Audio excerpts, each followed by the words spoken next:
Hello दोस्तों, स्वागत है आप सभी का फिर से एक बार ओपन एबिलिटी में। तो दोस्तों आज के वीडियो में हम लोग बात करने वाले हैं पदार्थ के गुण से संबंधित। क्लास नंबर 9 रहेगा। 8 क्लास ऑलरेडी हम लोग कर चुके हैं। जो क्लास नहीं देखें जाकर देख लीजिए, या फिजिक्स का काफ़ी इंपॉर्टेंट चैप्टर है। फिजिक्स प्रीवियस ईयर के क्वेश्चन से आपको 80% टकराने का 100% श्योर रहता है। और ध्यान आपको बिहार के जितने भी एग्जाम्स होने वाले उन सभी में तो महत्वपूर्ण है ही, साथ ही आरआरबी के जो भी एग्जाम्स होने वाले हैं आगामी एग्जाम जो कि ग्रुप डी को 17 से 25 के बीच में, वहाँ पे काफ़ी फ़ायदेमंद रहने वाला है।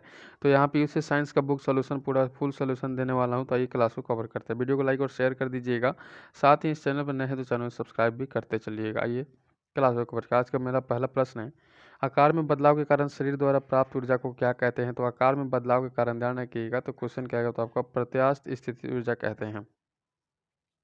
प्रत्यास्थ स्थिति ऊर्जा कहते हैं। अगला प्रश्न आपको बोर्ड पर लग चुका है। क्वेश्चन क्या रहा है हमारा, जब आप एक कॉइल स्प्रिंग को कंप्रेस करते हैं तो आप उस पर काम करते हैं, प्रत्यास्थ स्थिति ऊर्जा में क्या होता है? घटता है या बढ़ता है? क्या चीज़ें हो जाती है? तो आपका आंसर निकल कर आ जाता है बढ़ जाता है। क्या हो जाता है? स्थिति ऊर्जा बढ़ जाता है।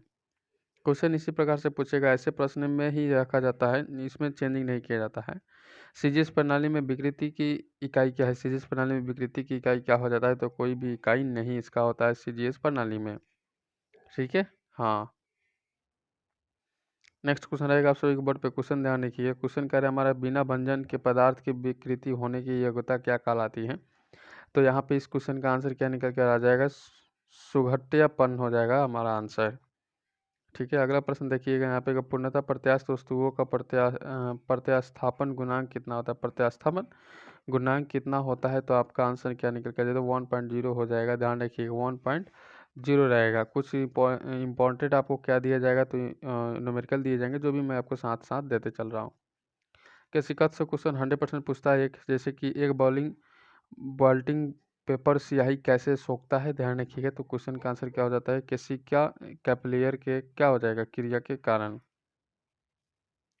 अगला प्रश्न फिर से आपके बोर्ड पर लगा है कि मिट्टी के तेल, लालटेन, बत्ती में इनमें से किस गुण के कारण ऊपर उठता है? किस गुण के कारण से ऊपर उठता है? तो आपका आंसर हो जाएगा केसिका, तो हमारा सही हो जाता है। अगला प्रश्न आपको बोर्ड पर लग चुका है। क्वेश्चन कह रहा है हमारा कि एक द्रव बिंदु संयोजित होती है क्योंकि इसके कणों का आकर्षण इसका संभव क्षेत्रफल न्यूनतम करता है। इस परिघटना को क्या कहते हैं? इस परिघटना को क्या कहते हैं? तो आपका आंसर हो जाएगा पृष्ठ तनाव कहते हैं। क्या कहते हैं? पृष्ठ तनाव से यह क्वेश्चन आपको 100% पूछा जाता है। अगला प्रश्न है कि जल की गिरती हुई बूंद किस गुणधर्म के कारण से गोलाकार होता है? क्वेश्चन काफ़ी बार पूछा हुआ क्वेश्चन है और काफ़ी इजी क्वेश्चन भी है, तो यहाँ पर जल का पृष्ठीय तनाव हमारा सही हो जाता है। क्वेश्चन पूछेगा आपको इस प्रकार से, थोड़ा सा लॉन्ग क्वेश्चन भी रखने का प्रयास करेगा। ध्यान आपको यहाँ पे रखा भी गया भी है। याद रखिए, एक टैंक को एक समान क्षैतिज त्वरण से एक द्रव आंशिक रूप से भरा गया है, तो निम्नलिखित में से एक टैंक द्रव की सतह के लिए कौन सा कथन सत्य होगा? तो आपका आंसर क्या हो जाता है? आंसर हो जाता है द्रव की सतह की गति की दिशा में गिरता है और टैंक के पीछे की ओर चला जाता है। यानी कि टैंक आगे चल रहा है तो कुछ भी गिरेगा तो वो पीछे की ओर चला जाएगा, हवा की दिशा में। नेक्स्ट क्वेश्चन रहेगा हमारा, एक आदर्श तल क्या होता है? इसका पदार्थ क्या हो जाता है? तो आदर्श तल के पदार्थ का आंसर क्या हो जाता है? घर्षण रहित और अपसंडीय आपका आंसर हो जाता है। अगला प्रश्न आपको बोर्ड पर लग चुका है। ध्यान रखिएगा, इस क्वेश्चन का आंसर करने का प्रयास कीजिएगा। यहाँ पे फार्मूलाज भी इस पर लागू होता है। तो हमारा आंसर क्या हो जाएगा किस क्वेश्चन का? तो क्वेश्चन है हमारा कि यदि एक बांध में जल की गहराई h है तथा ए जल का अनुप्रस्थ क्षेत्रफल तथा टी बांध की मोटाई है, तब बांध की दीवार पर लगने वाला दाब किस प्रकार निर्भर होगा? तो टोलेनो क्वेश्चन का आंसर क्या हो जाता है? इनमें से कोई नहीं। ध्यान है आपको क्या हो जाता है इस क्वेश्चन का आंसर? P बराबर, याद रखिएगा, WH²/2 हमारा सही हो जाता है। यानी कि इसका मैं डायरेक्ट फार्मूला एक बताने का प्रयास करूँगा कि P डायरेक्टली प्रोपोर्शनल क्या हो जाता है? H² के। ठीक है, चलिए इसका जवाब देने का प्रयास कीजिए। क्वेश्चन कह रहा है हमारा, जब पानी से भरे हुए एक बीकर में एक कॉर्क और कील को रखा जाता है तो कॉर्क तैरता है जबकि कील डूब जाती है, इसके पीछे का कारण क्या हो जाता है? ये जहाज से संबंधित क्वेश्चन पूछा जाता है कि एक छोटी सी कील डूब जाता है और जहाज नहीं डूबता है, क्यों? लोहे की कील का घनत्व पानी के घनत्व से अधिक होता है। अगला प्रश्न देखिए, यहाँ पे अगला प्रश्न कहा जा रहा है हमारा कि बर्नौली का प्रमेय किसके संरक्षण के सिद्धांत पर कार्य करता है? तो बर्नौली का प्रमेय हमारा आंसर निकल कर जाता है ऊर्जा के संरक्षण के सिद्धांत पर कार्य करता है। अगला प्रश्न कर लेते हैं, एक दीवार द्वारा उत्पन्न बल क्या होगा जिस पर सामान्य रूप से 10 मीटर पर सेकंड की गति से पानी गिर रहा हो तो और निसरण 0.001 मीटर क्यूब/सेकंड हो जाता है। तो हमारा आंसर क्या हो जाता है, 1 न्यूटन हमारा बिल्कुल सत्य हो जाता है। अगला क्वेश्चन है द्रव में घर्षण को क्या कहा जाता है। द्रव में घर्षण को क्या कहा जाता है। द्रव में घर्षण को हम लोग श्यानता कहते हैं। क्या कहते हैं, श्यानता कहते हैं। लीजिए इस क्वेश्चन का जवाब देने का प्रयास कीजिए। क्वेश्चन कह रहे हैं हमारा उत्प्लवनता का सिद्धांत के आधार पर जहाज पानी में तैरते हैं। सर्वप्रथम इस सिद्धांत की पहचान करने के श्रेय किस वैज्ञानिक को दिया जाता है। किस वैज्ञानिक को दिया जाता है, तो आपका आंसर निकल के जाता है आर्किमिडीज को। किस वैज्ञानिक को, आर्किमिडीज को। लीजिए अगला प्रश्न एक बार और करने का प्रयास कीजिए। क्वेश्चन कह रहा है हमारा कि निम्नलिखित में से कौन सा कारक किसी दिए गए द्रव में वस्तु पर कार्यरत उत्प्लावन बल के परिमाण पर निर्भर करता है। तो 18 नंबर क्वेश्चन का आंसर क्या हो जाता है, आंसर हो जाता है यहाँ पे तरल पदार्थ का घनत्व और इसमें डूबी हुई वस्तु का आयतन हमारा सही हो जाता है। नेक्स्ट क्वेश्चन रहेगा हमारा आप सभी के बोर्ड पे। क्वेश्चन कह रहा है हमारा, लीजिए क्वेश्चन करने का प्रयास कीजिएगा कि निम्न में से कौन सा कथन गलत है। ध्यान रखिएगा, निम्न में से कौन सा कथन गलत है। सारे ऑप्शन पढ़ने के बाद में ही किसी ऑप्शन को हम लोग छांट सकते हैं। तो याद रखिएगा, यदि उत्प्लावक बल वस्तु के भार से कम हो तो वस्तु डूब जाता है। बिल्कुल यहाँ पे सही कहा जा रहा है। यदि उत्प्लावक बल वस्तु के भार से अधिक हो तो वस्तु तैरती है। बिल्कुल सही बात है। लेकिन यहाँ पर यदि उत्प्लावक बल वस्तु के भार से कम हो जाता है तो वस्तु तैरती है, ऐसा गलत कहा जा रहा है। और हमसे क्या पूछा है, तो गलत पूछा है। अगला प्रश्न करने का प्रयास कीजिएगा। अगला प्रश्न आपको बोर्ड पर लग चुका है। उत्प्लावन का केंद्र हमेशा होता है। उत्प्लावन का केंद्र हमेशा क्या होता है, तो हमेशा विस्थापित द्रव के आयतन के केंद्रक को समानुपाती होता है। क्वेश्चन इस प्रकार से अधिक मात्रा में पूछने का प्रयास करता है। क्वेश्चन कह रहा है कि किस सिद्धांत या नियम के आधार पर वस्तुएं पानी में तैरती है। वस्तुएं पानी में क्या होती है, तैरती है। तो आर्किमिडीज सिद्धांत के कारण, आर्किमिडीज सिद्धांत पर। ठीक है, आर्किमिडीज सिद्धांत पर। अगला बात कर लेते हैं, क्वेश्चन की ओर चलते हैं। अगला क्वेश्चन यहाँ पे आपके समक्ष पूछेगा, जब किसी पिंड को किसी द्रव में पूर्ण या आंशिक रूप से डुबोया जाता है तब यह पिंड विस्थापित द्रव के भार बराबर एक उत्क्षेप बल का अनुभव करता है। इसे किस सिद्धांत के रूप में जाना जाता है। तो आपका आंसर हो जाता है आर्किमिडीज के सिद्धांत पर। किस सिद्धांत पर, आर्किमिडीज के सिद्धांत पर। अगला, आर्किमिडीज के सिद्धांत के अनुसार किसी द्रव में डूबे हुए पिंड द्वारा अनुभव किए जाने वाला उत्प्लावन बल निम्न में से किसके बराबर होता है। तो निम्न में से किसके बराबर होता है, तो आपको एक पिंड द्वारा विस्थापित द्रव के बराबर होता है। पिंड में द्वारा विस्थापित द्रव के बराबर होता है। वही अगला क्वेश्चन पूछेगा, पानी के द्वारा ऊपर की तरफ लगाया गया बल क्या कहलाता है। ऊपर की तरफ लगाया गया बल को हम लोग उत्प्लावन बल कहते हैं। क्या कहते हैं, उत्प्लावन बल कहते हैं। लीजिए अगला प्रश्न पूछेगा कि जहाज़ों की गति में वृद्धि किसके आधार पर होता है। जहाज़ों के अंदर जो वृद्धि होती है, गति स्पीड में जो वृद्धि होती है, वो आर्किमिडीज के सिद्धांत पर ही कार्य करता है। अगला प्रश्न फिर से पूछने वाला है आपसे। क्वेश्चन कह रहा है कि ऊपरी प्रनोद और भार में प्रयुक्त होता है। ऊपरी प्रनोद और भार में प्रयुक्त होता है, तो आपका विपरीत दिशा हमारा सही हो जाते हैं। वही अगला प्रश्न आपके समक्ष पूछने वाला है कि किसी वस्तु को तरल पदार्थ में रखे जाने से उत्पन्न ऊर्ध्वगामी दबाव को क्या कहते हैं। उत्पन्न ऊर्ध्वगामी दबाव को हम लोग क्या कहते हैं, तो हमारा आंसर हो जाता है बायंट फोर्स। बायंट फोर्स हमारा सही हो जाता है। अगला क्वेश्चन फिर से पूछने वाला है। क्वेश्चन कह रहा है हमारा कि एक डूबे हुए पिंड पर पानी द्वारा लगाए जाने वाले उत्प्लावन बल का दूसरा नाम क्या हो जाता है। तो उत्प्लावन बल का दूसरा नाम उत्क्षेप हो जाता है। क्या हो जाता है, उत्क्षेप हो जाता है। अगला प्रश्न है कि यदि एक गिलास को पानी और बर्फ से पूरी तरह से भरते हैं और बर्फ पूरी तरह से गल जाती है तो क्या होगा। तो बर्फ पूरी तरह से गल जाती है, इसका मतलब होता है कि जल स्तर पूर्णतः रहेगा, यानी कि जितना है उतना ही रहेगा। अगला प्रश्न कर लेते हैं। अगला प्रश्न आपको बोर्ड पर लग चुका है कि यदि कोई वस्तु डूबती है तो वस्तु पर तरल द्वारा प्रयुक्त उत्क्षेप होगा। तरल द्वारा उत्क्षेप हो जाएगा, तो आपका आंसर क्या हो जाता है, वस्तु के भार से कम। वस्तु के भार से कम। लीजिए अगला प्रश्न करने का प्रयास कीजिएगा। उत्क्षेप बल और भार कार्य करते, उत्क्षेप बल और भार कार्य करते विपरीत दिशाओं में। किस दिशा में, विपरीत दिशाओं में। तो अगला प्रश्न आपको बोर्ड पर लग चुका है। क्वेश्चन कर रहा है किसी द्रव तल के लंबवत कार्य करने वाला बल क्या कहलाता है। तो बल हमारा क्या कहलाता है, बल हमारा उत्क्षेप कहलाता है। क्या कहलाता है, उत्क्षेप कहलाता है। अगला प्रश्न देखिए। अगला प्रश्न कहा जा रहा है जब किसी वस्तु को पानी में डुबोया जाता है तो ऊपरी बल कार्य करता है, तो इस बल को क्या कहते हैं। तो इस बल को हम लोग क्या कहते हैं भाई साहब, तो इस बल को उत्प्लावक बल कहते हैं। क्या कहते हैं, उत्प्लावक बल हम लोग कहते हैं। लीजिए निम्नलिखित में से कौन सा आर्किमिडीज के सिद्धांत पर कार्य नहीं करता है। तो आर्किमिडीज के सिद्धांत पर कौन सा कार्य नहीं करता है, तो हमारा हवाई जहाज के पंखों की डिजाइनिंग। ठीक है, लीजिए अगला प्रश्न फिर से पूछने वाला है कि निम्न में से क्या आर्किमिडीज के सिद्धांत पर आधारित नहीं है। इनमें से कौन सा है कि आर्किमिडीज के सिद्धांत पर आधारित नहीं है। हाइड्रोमीटर है, पनडुब्बी है, इलेक्ट्रोमीटर है ही, लेकिन ओडोमीटर नहीं होता। ओडोमीटर नहीं होता। ओडोमीटर नहीं होता है। क्यों नहीं होता है? तो ध्यान रखिए कि किसी भी तरल पदार्थ की वस्तुओं को लगने वाला उत्प्लावन बल वस्तु द्वारा विस्थापित तरल के बराबर के हो जाता है, लेकिन ये ओडोमीटर नहीं होता है। अगला है, यदि कोई वस्तु तैरती है तो वस्तु पर जल द्वारा लगाए जाने वाला उत्क्षेप बल क्या होता है। अगर कोई वस्तु तैरती है तो वस्तु के भार के बराबर हो जाता है। क्या होता है? वस्तु के भार के बराबर हो जाता है। अगला देखते हैं, यहाँ पे क्वेश्चन की ओर चलते हैं। क्वेश्चन कभी इस प्रकार से भी पूछा गया था कि जब एक पिंड को किसी तरल में पूरी तरह से या आंशिक रूप से डुबाया जाता है तब उस पर ऊर्ध्व दिशा की एक बल प्रयुक्त होता है, तो जो पिंड उस पिंड द्वारा विस्थापित किए गए तरल के भार के बराबर होता है, यह किस नियम द्वारा स्थापित होता है। तो यह किस नियम द्वारा स्थापित होता है? आपको आर्किमिडीज के सिद्धांत पर। किसके सिद्धांत पर? आर्किमिडीज के सिद्धांत पर।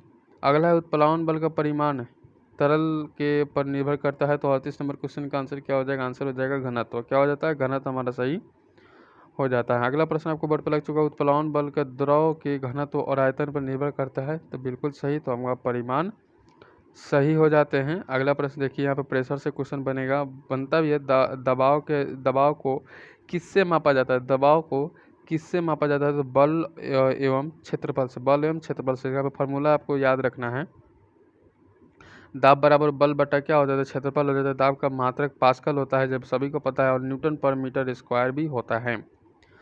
दोनों याद रखिएगा, किसी भी क्वेश्चन आपको पूछा जा सकता है। किसी लगाए गए बल के लिए यदि क्षेत्रफल कम हो तो दाब क्या होगा? किसी भी लगाए गए क्षेत्रफल कम होगा तो दाब हमारा अधिक हो जाएगा। चीज़ कहा जाता है एक प्रकार से, इस प्रकार से कि भाई साहब मेरे निम्नलिखित में से दाब का बीमा क्या होता है। तो बीमा भी आपको याद रखना है। तो दाब का बीमा हमारा सही क्या निकल कर आ जाएगा? सभी को पता है दाब का बीमा हम लोग ml इनवर्स T इनवर्स 2 हो जाता है, यानी कि यहाँ पे दिया गया है। और साथ दाब का फार्मूला भी बल बटा क्षेत्रफल हो जाता है। अगले चैप्टर जैसे आएगा तो वहाँ पे मैं बताऊंगा आपको कि कैसे आपको बीमा निकालना है। दाब को किसके रूप में परिभाषित किया जाता है? दाब को किसके रूप में परिभाषित किया? दाब को हम लोग परनोद थ्रस्ट प्रति इकाई क्षेत्रफल के रूप में क्या हो जाता है? परिभाषित करते हैं। अगला है, यदि हम किसी दिए गए बल के क्षेत्र का बढ़ाते हैं तो इससे दाब प्रति इकाई क्षेत्रफल में क्या होता है? आप कहिएगा कम हो जाता है। क्या कहिएगा? कम हो जाता है। नेक्स्ट क्वेश्चन इससे भी आपको निकल कर आ जाए। क्वेश्चन कह रहा है हमारा कि जैसे ही एक तरल पदार्थ की मुक्त सतह से गहराई बढ़ती है तो तरल द्वारा डाला गया दबाव क्या होता है? तरल द्वारा डाला गया भाव बढ़ जाता है। क्या हो जाता है? बढ़ जाता है। अगला देखिए क्वेश्चन, अगला कहा जा रहा है आप सभी के बोर्ड पे कि जैसे ही एक तरल पदार्थ की मुक्त सतह से गहराई कम होती है तो तरल द्वारा डाला गया दबाव क्या होता है? तरल द्वारा डाला गया दबाव हमारा कम हो जाता है। क्या हो जाता है? कम हो जाता है। वही अगला प्रश्न आपके बोर्ड पर लगेगा कि डॉट स्थान यहाँ पे कि वृद्धि की एक साथ ठोस द्वारा डाले गए दबाव में क्या कमी आती है? तो भाई साहब क्षेत्रफल में कमी आ जाती है। क्या कमी आ जाती है? क्षेत्रफल में कमी आ जाती है। नेक्स्ट है, थ्रस्ट प्रति इकाई क्षेत्र को क्या कहते हैं? थ्रस्ट प्रति इकाई क्षेत्र को क्या हम लोग कहते हैं? तो भाई साहब इस क्वेश्चन का आंसर निकल गया दबाव का। दाब कहते हैं। क्या कहते हैं? दाब कहते हैं। दाब बराबर फॉर्मूला क्या होता है? P बराबर दाब को P से सूचित करता है F बटा A हो जाता है। ठीक है, लीजिए फार्मूला इस प्रकार से भी बना जा सकता है। ऐसा न्यूटन में पास्कल होता है। सभी को दोबारा दे रहा है ताकि आपको इसी वीडियो में याद हो। 6 बटा क्षेत्रफल हमारा सही हो जाता है। बल बटा क्षेत्रफल होता है। अगला यहाँ पे दिया गया है कि दाब बराबर क्या हो जाता है? पृष्ठ के लंबवत बल यानी कि F और पृष्ठ के क्षेत्रफल यानी कि F यानी कि 6 बटा क्षेत्रफल।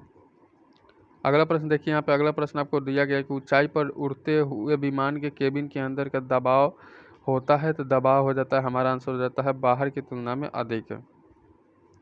लीजिए अगला प्रश्न करने का प्रयास कीजिए कि एक निश्चित तापमान पर वायु का दबाव के अनुपातिक होता है तो वायु के दबाव के अनुपातिक क्या हो जाता है? अनुपातिक हमारा निकल कर घनत्व हो जाता है।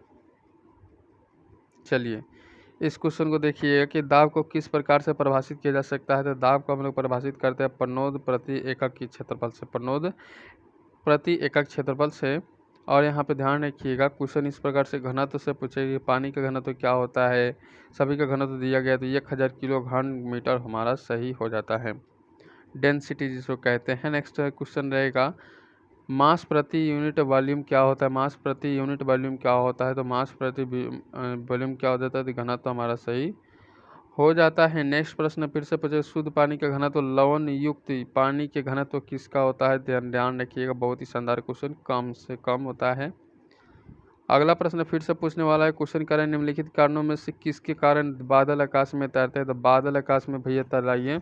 तो बादल को आकाश में तैराने के लिए इस क्वेश्चन का जवाब देना होगा और जवाब आपका हो जाएगा निम्न घनत्व। चलिए अगला प्रश्न देखते हैं, बर्फ। याद रखिए बर्फ पानी पर तैरती है क्योंकि इसका घनत्व क्या होता है भाई साहब? तो इसका घनत्व क्या होता है? तो इसका घनत्व पानी से घनत्व से कम हो जाता है। क्वेश्चन पूछा हुआ है, क्वेश्चन कहेगा फिर से कि एक पदार्थ के घनत्व को डॉट स्थान के रूप में परिभाषित किया जाता है। तो हमारा आंसर 58 नंबर का हो जाता है, द्रव्यमान प्रति इकाई आयतन हमारा सही हो जाता है। घनत्व बराबर द्रव्यमान बटा आयतन हमारा सही हो जाता है। अगला चैप्टर हम लोग स्टार्ट करने वाले बायोलॉजी का सेक्शन। तो पदार्थ की एकांक आयतन के द्रव्यमान को क्या कहा जाता है? तो 59 नंबर क्वेश्चन का आंसर हो जाता है, घनत्व हमारा सही हो जाता है। अगला प्रश्न, चांदी का अपेक्षित घनत्व 10.8 है। तो पानी का घनत्व अगर इतना दिया गया है तो ऐसा ही मात्रक चांदी का घनत्व में क्या हो जाता है? तो भाई साहब मेरे 10.8 × 10⁻³ kg मीटर पर इनवर्स 3 हमारा सही हो जाता है।